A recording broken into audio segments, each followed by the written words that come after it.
അപ്പോൾ നമ്മൾ ലാസ്റ്റ് ക്ലാസ്സിൽ ക്ലിനിക്കൽ റിസർച്ച് എന്താണെന്നും അതിന്റെ ഇന്റർവ്യൂ ആണ് നമ്മൾ പഠിച്ചത്. പിന്നെ also what are the steps in drug discovery. So hope you all remember. So ഇന്ന് നമ്മുടെ ടോപ്പിക് ക്ലിനിക്കൽ ട്രയൽ ഫേസസ് ആണ്. സോ എങ്ങനെയാണ് നമ്മൾ ഡ്രഗിന്റെ ടെസ്റ്റിംഗ് ഹ്യൂമൻസിൽ ചെയ്യുന്നതെന്നാണ് നമ്മൾ നോക്കാൻ പോകുന്നത്. So when you look at that, this is step by step procedure ആണ്. Okay. So നമ്മളിവിടെ നമ്മുടെ clinical ട്രയലിനെ 4 സ്റ്റെപ്പായിട്ടാണ് തിരിച്ചിരിക്കുന്നത്. phase 1, phase 2, phase 3 and phase 4.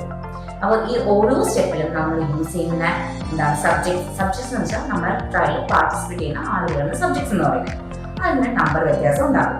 So എങ്ങനെയാണ് നമ്മൾ ആ ട്രയൽ മുന്നോട്ട് കൊണ്ടുപോകുന്നതെന്നും എന്തിനൊക്കെ നമ്മൾ ചെയ്യുന്നതാണ് നമ്മൾ നോക്കാൻ പോകുന്നത്. So let's get into the chapter. That is clinical trial phases. So first one we have phase 1 clinical trial.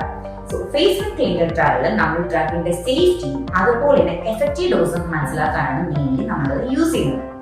പിന്നെ എന്ത് സംഭവിക്കും when the drug comes into our body, അതായത് നമ്മൾ അതിനെ ഫാർമക്കോകൈനറ്റിക്സ് എന്ന് പറയും. നമ്മൾ ഡ്രഗിന്റെ ഫാർമക്കോകൈനറ്റിക്സ് അറിയാൻ നമ്മൾ യൂസ് ചെയ്യും. Also to determine the dosage level of drug, അതായത് നമ്മൾ ഡ്രഗിന്റെ ലെവല് ചെറുതിൽ നിന്നും വലുതിലോട്ട് കൊടുത്ത് ഒരു പേഷ്യന്റ് സേഫ് റേഞ്ച് നമ്മൾ നിന്ന് മനസ്സിലാക്കും ഫേസ് 1. പിന്നെ അതുപോലെ തന്നെ to evaluate how a new drug should be administrate. നമുക്കറിയാം നമുക്ക് ഡ്രഗ് അഡ്മിനിസ്ട്രേഷന് പല റൂട്ട്സ് ഉണ്ട്. അപ്പൊ ഏത് റൂട്ടിൽ കൂടെ കൊടുക്കുമ്പോഴാണ് എക്സാം വെച്ചാൽ ഓറൽ ഉണ്ട്, ഇൻട്രാഡെർമൽ ഉണ്ട്, പല റൂട്ടുണ്ട്. സോ ഏത് റൂട്ടിൽ കൂടെ കൊടുക്കുമ്പോഴാണ് നമ്മുടെ ഡ്രഗിന് ഏറ്റവും എഫിക്കസ് ആയിട്ടുള്ളതെന്നും ഏറ്റവും നമുക്ക് പൊട്ടൻ്റ് ആയിട്ട് കിട്ടുന്നതെന്നും അറിയുന്നത് നമ്മൾ ഫേസ് 1 കൂടെ ട്രയൽ ചെയ്തിട്ടാണ്. And also we can know about the minor side effects of the drug in phase 1 trial. അപ്പോൾ ഇത് ആക്ച്വലി നമ്മൾ ലെസ് ടൈമിൽ കുറച്ച് സബ്ജക്ട്സ് വെച്ച് മാത്രമാണ് phase 1 ട്രയൽ നമ്മൾ ചെയ്യുന്നത്. So it may be like hundreds of people, like 20 to 60 upon the study are actually vary ചെയ്യുന്നെങ്കിലും that's what we do. ഇതൊരു like 2 week to 2 month വരെയാണ് ഈ ഒരു ട്രയൽ ഫേസ് നീണ്ടുപോകുന്നത്. Now coming to phase 2 clinical trial. ഇതിന്റെ നമുക്ക് വേറൊരു പേര് therapeutic exploratory trial എന്ന് നമുക്ക് ഇതിനെ പറയാൻ സാധിക്കും. സോ ഇവിടെ നമ്മൾ എന്ത് ചെയ്യുന്ന വെച്ചാൽ എങ്ങനെയാണ് ഡ്രഗ് നമ്മൾ വിചാരിച്ച രീതിയിലാണോ അതിന്റെ മെക്കാനിസം ഓഫ് ആക്ഷൻ, അതായത് ഓരോ ഡ്രഗിനും ഓരോ മെക്കാനിസം ആക്ഷൻ ഉണ്ട്. അതെങ്ങനെയാണ് ബോഡിയിൽ വരുന്നതെന്നും അതെങ്ങനെ ബോഡിയിൽ വർക്ക്ഔട്ട് ആവുന്നതെന്നും different mechanism action. So here നമ്മൾ ആ ഡ്രഗിന്റെ മെക്കാനിസം ആക്ഷൻ എങ്ങനെയാണെന്നാണ് നമ്മളിവിടെ മെയിൻലി നോക്കുന്നത് ഈ phase 2 ട്രയൽ. പിന്നെ വേറൊരു ക്വസ്റ്റ്യൻ എന്ന് പറഞ്ഞാൽ നമുക്ക് we can answer to the question that does it improve the condition of the patient. അതായത് ഇപ്പൊ നമ്മള് ബ്ലഡ് പ്രഷറിന് വേണ്ടി മെഡിസിൻ കൊടുക്കുന്നു വിചാരിക്കുക, അത് ആ പേഷ്യന്റിന്റെ ബ്ലഡ് പ്രഷർ കുറയ്ക്കുന്നുണ്ടോ എന്ന് നമുക്ക് മനസ്സിലാക്കാൻ സാധിക്കുന്നത് ഈ phase 2 കൂടെയാണ്. Now coming to the next question which we get an answer in phase 2 is that what is the optimal dose strength and schedules for using the drug.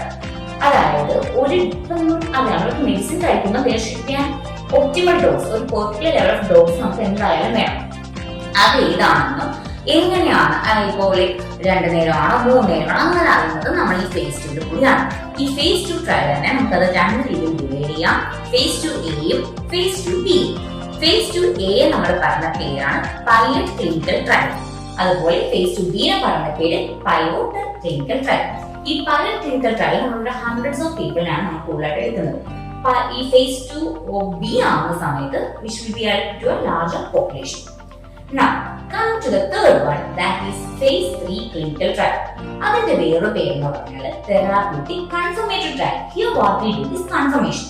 ഇവിടെ നമ്മൾ ഡ്രഗിന്റെ എഫിക്കസി നമ്മൾ നോക്കും ഓവർ എക്സിസ്റ്റിംഗ് തെറാപ്പി. അതായത് നമ്മൾ new drug മാർക്കറ്റിൽ വരാൻ പോകാന്ന് വിചാരിക്കുക. ഇവിടെ നമ്മൾ അതിനെ ഓൾറെഡി ഉള്ള ഡ്രഗുമായിട്ട് കമ്പയർ ചെയ്യും എങ്ങനെയാണ് എന്താണെന്നുള്ളത്. അതുപോലെ തന്നെ to establish the safety in relatively large number of patients. അതായത് ഇവിടെ നമ്മൾ thousands of people ആയിട്ട് നമ്മൾ യൂസ് ചെയ്യുന്നത് ഈ ഒരു ട്രയലിന് വേണ്ടിയിട്ട്. Also we can to establish the method usage in clinical practices. അതായത് നമ്മൾ phase 2 നമ്മൾ ഏകദേശം കൺഫേം ചെയ്യില്ല ഇത്ര നേരമാണ് കൊടുക്കേണ്ടത്, ഫ്രീക്വൻസി കൺഫേം ചെയ്യും. ഇവിടെ നമ്മൾ ടോട്ടലി ആ ഒരു ഫ്രീക്വൻസി അനുസരിച്ച് നമ്മളിവിടെ ഡെവലപ്പ് ചെയ്യുകയാണ് ചെയ്യുന്നത്.